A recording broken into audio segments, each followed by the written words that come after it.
Um, Imagine stepping out of your front door and staring at a literal physical manifestation of decay. I mean, we're talking thick, black, pulsing tendrils draining the life out of your town soil, just creeping right up the foundations of your homes. Oh man, yeah. That is a terrifying image. Right now, imagine looking at that apocalyptic nightmare and deciding, you know what?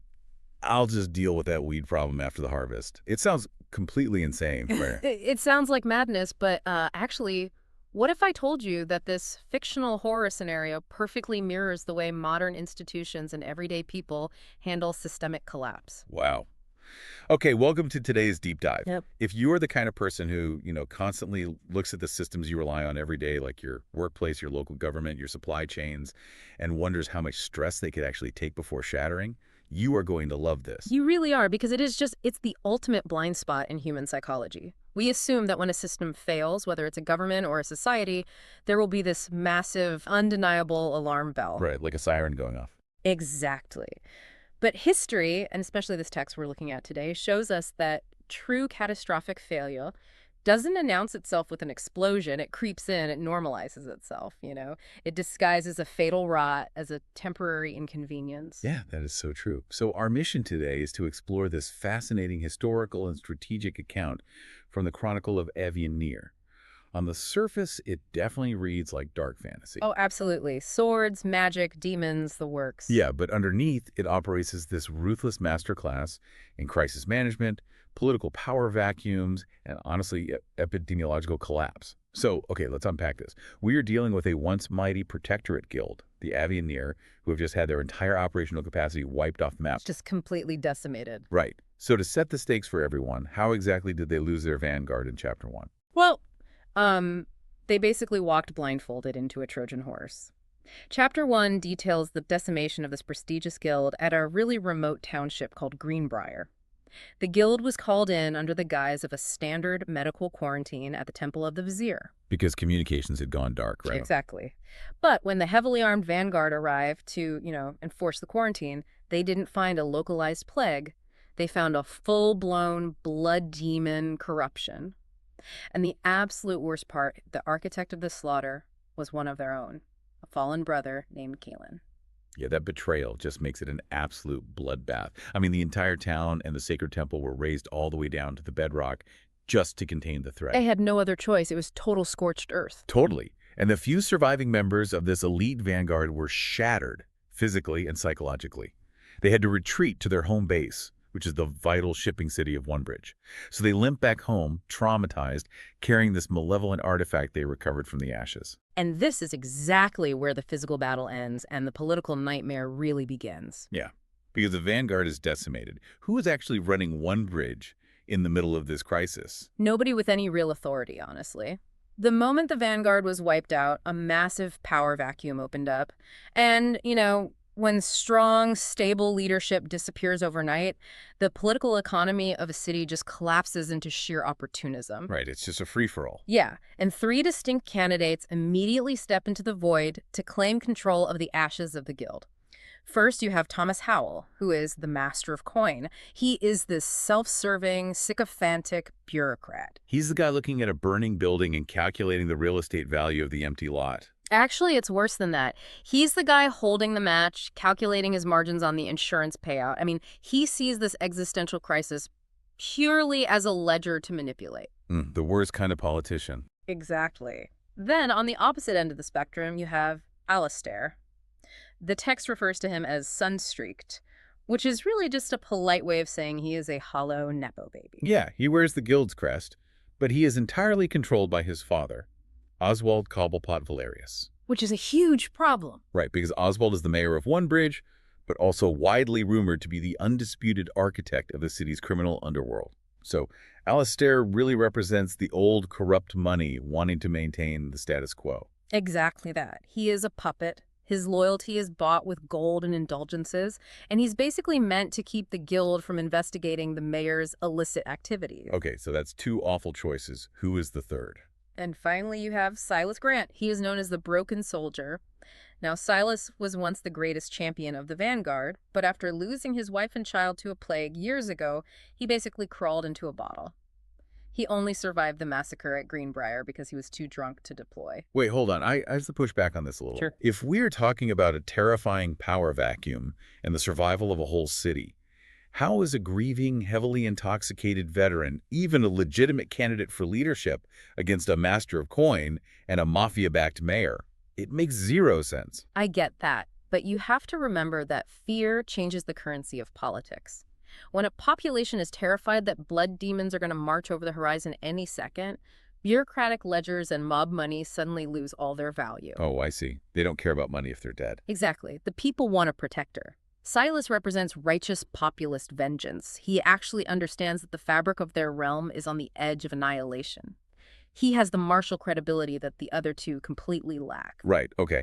But none of them have the absolute leverage to just seize the throne outright. They are locked in this tense stalemate. And that stalemate is the engine that drives the entire plot forward. To legitimize their claim to leadership in the eyes of a really panicked public, one of these candidates needs a massive, undeniable political win. So they have to do something drastic. They do. So they deploy the only asset they have left, the traumatized surviving heroes of Greenbrier. The Vanguard is sent upriver on a desperate mission. Which is a two-part logistical nightmare. First, they have to transport that dark artifact away from the vulnerable city to the arcane vaults in the great free city of Greyhawk. Right, get the bomb out of the house. Yes.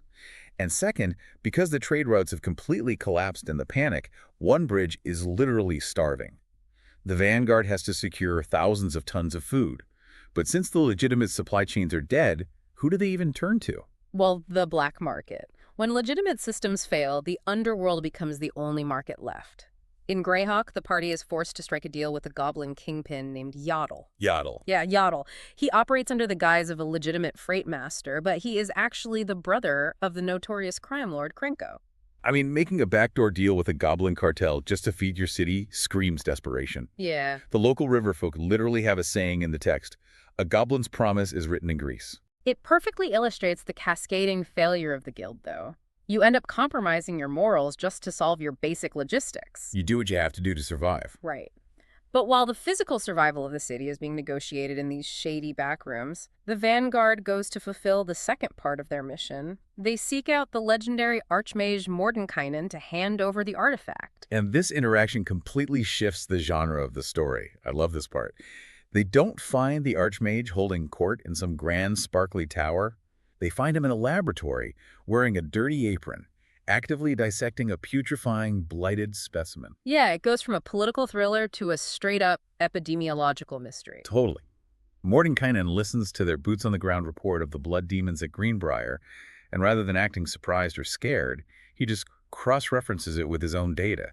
It's so clinical. How does a wizard approach a demonic invasion? Well, by analyzing it as a systemic pathogen. Mordenkainen lays out this chilling, highly structured, three-stage model of planar corruption. He explains that demonic incursions don't just happen randomly, they follow the anatomy of a disease. Okay, break down the stages for us. So, stage 1, a remote settlement reports a seemingly standard pestilence, perhaps a bad flu or a crop blight, and they initiate a voluntary localized quarantine. Seems normal enough. Right. Stage 2, the quarantine hardens and all communication with the outside world is systematically severed. No riders leave, no letters arrive, just dead silence. Fine there. Stage 3, the entire populace simply vanishes from the face of the earth, leaving the infrastructure completely intact for the occupying force. Okay, hold on. I'm struggling with the predictability of that model. How so? Well, a virus doesn't work like clockwork, right? I mean, if a disease runs through a town, you have survivors, you have natural immunity, you have mass graves, an entire populace just vanishing at stage 3. That implies an active, intelligent culling, not just a biological contagion. You've hit on the exact terror of Mordenkainen's theory. It isn't a natural contagion. It is an intelligent, hostile invasion that is actively masking itself as a natural disaster to prevent a military response. Wow. So they hide behind the excuse of a plague. Exactly. By the time a neighboring city realizes the pestilence is actually an invading army, the town is already consumed. The shadow falls long before the woodcutter's axe, as they say. And Mordenkainen has a terrifying new data point to back this up. He informs the Vanguard that a vital timber hold up north, a town called Tall Oaks, has just reported a sudden, strict mantle of sickness and isolation. Right. They've just entered stage 1. So they're next. Yeah. And in any scientific method of threat assessment, a theory must be tested in the field. Mordenkainen doesn't send an army, he sends the vanguard. This mandate propels the party directly out of the political safety of Greyhawk and onto the road toward the infected zone. Okay, so they head north in a humble mule cart. And this journey gives us one of the most intense, chaotic sequences in the whole chronicle. They are moving through the dense woods on the high road, and suddenly they are ambushed. Out of nowhere. Yeah, but it's not bandits. The text describes a creature of the night, moving like a fluid, bloody blur. Yeah. It's so fast it slips entirely past their defensive formations. Right. But here's the weird part. It doesn't go for their throats. No, it doesn't. It completely bypasses the heavily armored warriors, sinks its fangs into their pack mule Daisy, and then even though the vanguard manages to wound it, it just dissolves into mist.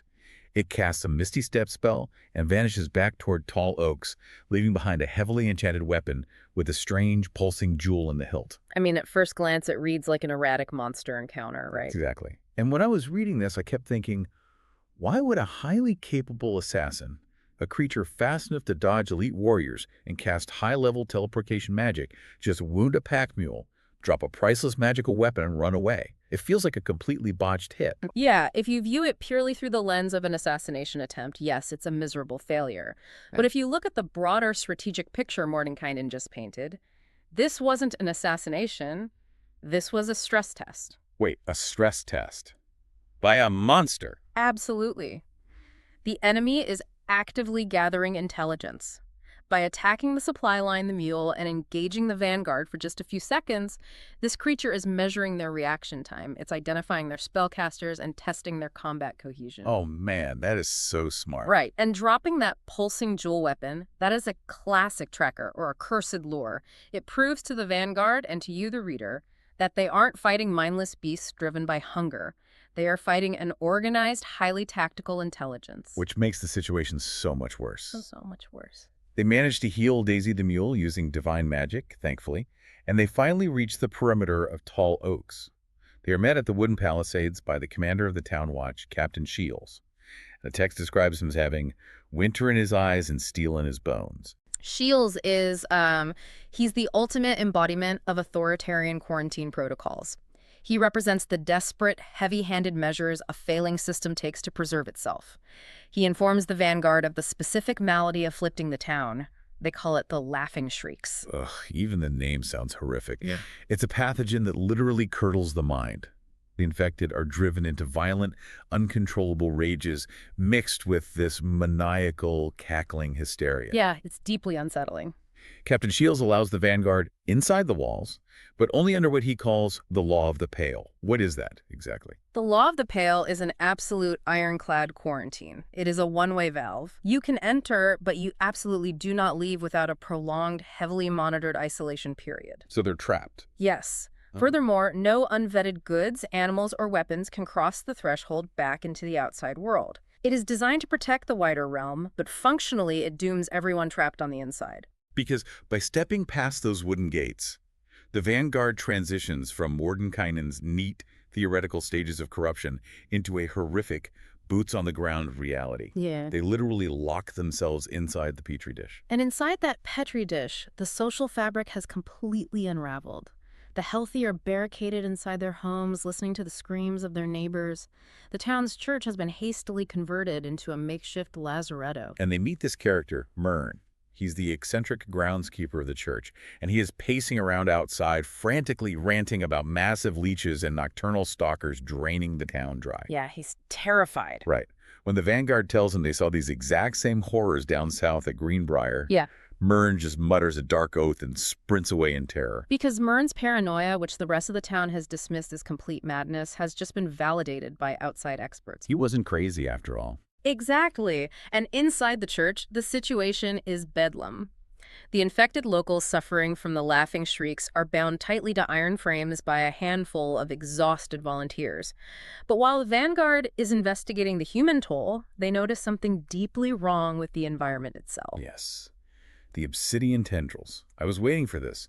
As they walk through the town, the party notices these thick, black, abyssal veins of blight creeping along the foundations of the buildings. They are wrapped around the roots of the trees, actively draining the life and color right out of the soil. It's super visceral. It is. But when the vanguard stops to ask the local watchman about it, the townsfolk just shrug it off. They call it a mere botanical anomaly and say they'll just clear the brush away after the autumn harvest, like it's nothing. And this is perhaps the most vital psychological insight in the entire text. It's the normalization of deviance. The locals are staring at a literal, physical manifestation of abyssal corruption. But the human brain is not equipped to process a reality-ending threat on a Tuesday afternoon. So they just filter it out. Yeah, their minds categorize this apocalyptic blight as a localized weed problem to be dealt with next season. It's like ignoring those obsidian tendrils is like a pilot ignoring a massive drop in cabin pressure because the fasten seatbelt sign hasn't turned on yet, you know? Yeah. You're trusting a flawed, comfortable mental dashboard while the physical reality around you is actively failing. Precisely. If the townsfolk acknowledge that the foundations of their homes are literally turning to obsidian, they have to acknowledge that their entire reality, their safety, and their future are collapsing. That requires a level of panic they can't afford. So they label it an anomaly and just go back to chopping wood. It is terrifying because it is so incredibly human. We all do things like that. So realizing the town watch is completely in denial, the party investigates the only lead they have. They head to the sprawling manor of Mayor Oswald Cobblepot Valerius. Ah, yes, the same mob boss mayor who pulls the strings of Alistair back in Onebridge. Exactly. The mayor owns a massive estate here in Tall Oaks. But when they kick the doors in, the manor is hollowed out and completely empty. They track a series of dragged footprints out of the manor and deep into the choked woods of his family's private hunting estate. And what they find in those woods breaks every rule of combat they know. Yeah, they encounter the Marshall kin, the extended family of the mayor. But they are entirely corrupted by the plague. And unlike typical undead thralls or vampires that the Vanguard is trained to hunt, these creatures do not play by the established rules of engagement. Not even close. The Vanguard tries all their standard tactics. They use divine magic to conjure sunlight to blind them. They throw fire. They try to force them into running water. Nothing works. The corrupted flesh of the Marshall kin just mends with terrifying speed. They look and fight exactly like the depraved cultists from the Greenbrier Massacre. It's a total nightmare scenario for them. But wait, if these creatures are practically immortal, immune to fire, water, and sunlight, how on earth did the Vanguard survive this encounter? Are they just swinging swords at a brick wall? Well, they don't survive by out-damaging the creatures. They survive through observation. In the chaos of the fight, one of the spellcasters in the party manages to pierce the illusions of the forest and notices an invisible thread. The macroparasite. Exactly. The party realizes through arcane observation that the entire corrupted family isn't just a pack of wild, infected monsters. They are all physically bound by an invisible, pulsing, magical thread. Wow. Yeah, their collective life essence, their endless regeneration is being systematically siphoned from a central hidden source. The corruption in Tall Oaks isn't a localized disease that spreads from person to person. It is a macro parasite. So it operates like a massive underground fungal network breaking down a decaying log, except the log is human society. It's extracting energy and pooling it somewhere else. That's a great analogy. Realizing they are fighting a literal grid corruption, the party manages to physically subdue and bind one of the writhing creatures alive. They drag it out of the woods and rush back to the town walls to show Captain Shields undeniable proof of the demon threat. But panic has beaten them there. Yeah, it has. When they break through the tree line, they find Tall Oaks in flames. Myrn, the eccentric groundskeeper, was driven to absolute zealotry by the party's earlier confirmation of his fears. You snap. He did. In a vacuum of official information, he took matters into his own hands. He brought torch to timber. He burned the stables to kill any infected animals. He burned the church to the ground with all the hysterically infected people still bound to their iron frames. And he set fire to the mayor's manor, believing it to be the heart of the rot. It is a horizon of ash and screaming wood. It's so dark. And the response from Captain Shields is swift and unspeakably brutal. He doesn't try to de-escalate the panic or organize a bucket line. He drags Myrn into the town square and summarily executes him for treason right in front of the Vanguard. Just zero hesitation. None. Okay. And then he orders his heavily armed watchmen to sweep the burning streets and slaughter every remaining infected soul in the town. It is the ultimate manifestation of brutal utilitarianism. Captain Shields doesn't have a cure, he doesn't have communication with the outside world, and he has a panicked populace. His only remaining tactic is to cauterize the wound by burning the patient alive. He's enforcing the law of the pale from the inside out. Violently enforcing it, yes. But while this horrific purge is distracting Shields and his men, the vanguard uses the chaos to their advantage. They sprint to the ruins of the burning mayor's manor to inspect the roots of those black obsidian tendrils. And beneath the scorched soil, they find it. The heart of it all. Yeah. The invisible treads and the black roots all converge into a single pulsing mass, like a living, corrupt heart tracing directly into the subterranean vault of the mayor's estate. They have found the anchor point of the macroparasite, but they still don't know the full identity of the architect controlling it. And frankly, with Captain Shields currently massacring civilians in the streets, the Vanguard is deeply suspicious that the Town Watch itself might be compromised. Which forces a massive tactical retreat. Under the heavy cloak of night and smoke, they slip past the distracted watchmen, break the quarantine, and ride exhaustedly all the way back downriver to Greyhawk to report to Mordenkainen. They have to tell him what they found. Right. They tell him about the invisible threads, the unkillable family, and the pulsing heart beneath the mayor's house. And Mordenkainen realizes they need to escalate their intelligence immediately. He commands the Vanguard to retrieve a Truesight mirror. It's this ancient artifact of supreme power that can pierce any veil of corruption and reveal a creature's true master. But getting it requires a highly complex split-party heist. Oh, this part is so good. One half of the exhausted vanguard has to go back into the criminal underworld to extract terms from the goblin cartel boss, Yaddle, who holds a piece of the security key. Yeah, back to the Grease promises. Exactly. And the other half has to physically infiltrate the secure, magically sealed vaults of the Circle of Magi. They pull off both operations by the skin of their teeth, secure the silvered glass, and drag it back to the Archmage's laboratory. And when Mordenkainen casts his gaze through that Truesight mirror, focusing on the pulsing jewel they recovered from the assassin earlier, the horrific truth of the macroparasite is finally laid bare. He doesn't see a random blood demon. He sees the mark of Baal, the Lord of Murder. Wow. The god of assassins is actively orchestrating this entire thing. What's fascinating here is how Mordenkainen explains Baal's unique methodology. The Archmage issues a dire mandate to the Vanguard. He warns them that the wolf devours the flock one by one. Meaning he doesn't use massive armies. Right. Baal doesn't operate through massive, fiery invasions. He doesn't march armies over the hill. His strategy is a masterclass in asymmetrical warfare. He corrupts one single soul, then two, then a township. It's so insidious. It really is. He deliberately leverages the physical isolation of quarantine and the psychological tendency of humans to normalize decay to quietly build his network. He leaves the realm entirely blind to the danger until the macroparasite has already drained the host of its ability to fight back. The Lord of Murder isn't just killing people. He is actively weaponizing their own bureaucracy and their own denial against them. So Mordenkainen tells the Vanguard they must immediately return to the political chaos of Onebridge, unify their fractured, squabbling guild, and prepare for a war of existence. Because Tallux wasn't an isolated incident. It was merely stage one of a continent-wide consumption. By the time you realize your communications are cut and your soil is turning to glass, the trap is already sprung. Man. So for you listening, think about the systems you rely on every day. Your infrastructure, your digital security, your local government. The true horror of Chapter 2 wasn't the unkillable monsters or the fast-healing undead in the woods. Not at all. It was how easily a systemic, world-ending threat disguised itself as a manageable, localized problem. A botanical anomaly. A simple, common-sense quarantine. It shows exactly why critical thinking and looking beneath the surface of the official narrative is so incredibly vital. We spent this entire deep dive analyzing how the Lord of Murder uses physical isolation, cut communication lines, and strict quarantines to trap his victims. But consider this in our hyper-connected modern world where absolute physical isolation is nearly impossible.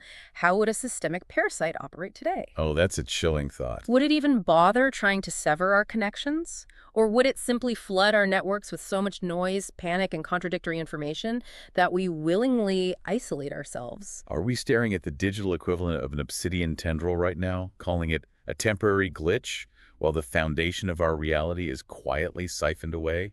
Think about it. We'll catch you on the next deep dive.